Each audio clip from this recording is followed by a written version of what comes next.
You know, if I always describe myself, I said I'm a Jungian, I'm a surrealist, and I'm an existentialist. And those three things collide in a lot of different ways.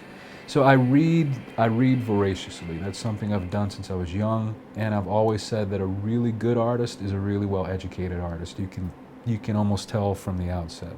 So from history to psychology to theology to philosophy to high fiction, I read and read and read, and I think that gives my mind a lot of raw material.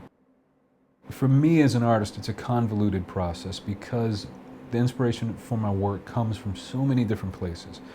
The first place it comes from, and I tell people that straight off, and it's the only thing that's held really true throughout my life, is dream imagery. I have quite a few sleep disorders, strangely enough. I have chronic insomnia, so I sleep 4 or 5 hours a night. And even when I do, I have what's called hypnagogia, which is sleep paralysis. Half of your mind is awake, but your body's still asleep. So what it allowed me to do from an early age was to experience lucid dreaming, which allows you to be conscious of your dream while you're in the dream. And I leave a dream journal next to my bed, sketchbooks, like all these laying around. And I'll wake up 2 or 3 times a night and write or sketch. And there are common themes that move throughout the work. My work is about alienation. It's about the frangibility of human relationships. It's about solipsism, you know, this difficulty in truly being outside of your own consciousness and experiencing other people. And it's about identity. The work in the show, the print work, was made in the past year and a half, about the past 18 months. Those 2 pieces came to be. And they take about 6 to 8 months each to make. It's a pretty lengthy process from start to finish, and it kind of combines a lot of technologies and mediums, so there's a workflow that takes a bit of time. You know, from conception to sketch, then to get the models into the studio, and then the environments themselves are constructed completely digitally. So the only real thing in the image is the actual person.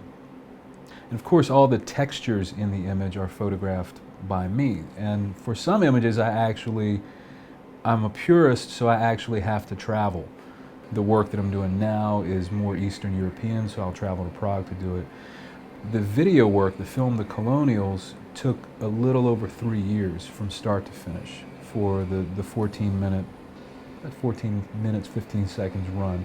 The models, the actors are shot in front of a green screen, and it's sort of a very low budget production way of doing it, but they have to be motion tracked and object tracked.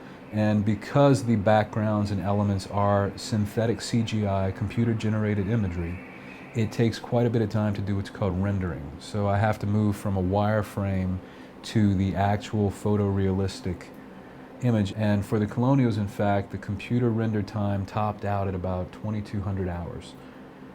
Just to render the elements and scenes that would be used in the film.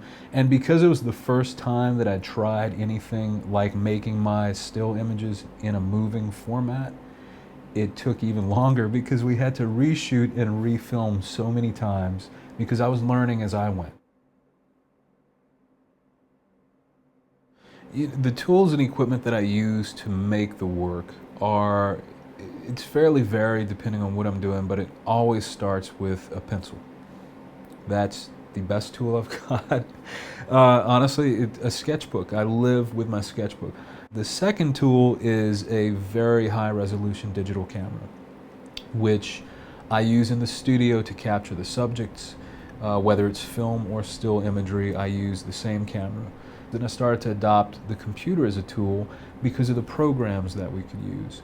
And one of the main programs that I use is called Maya. And Maya is a CGI program that allows you to model, simulate, render. It allows you to do everything. And what it allowed me to do is to construct a completely synthetic world that looks photographic.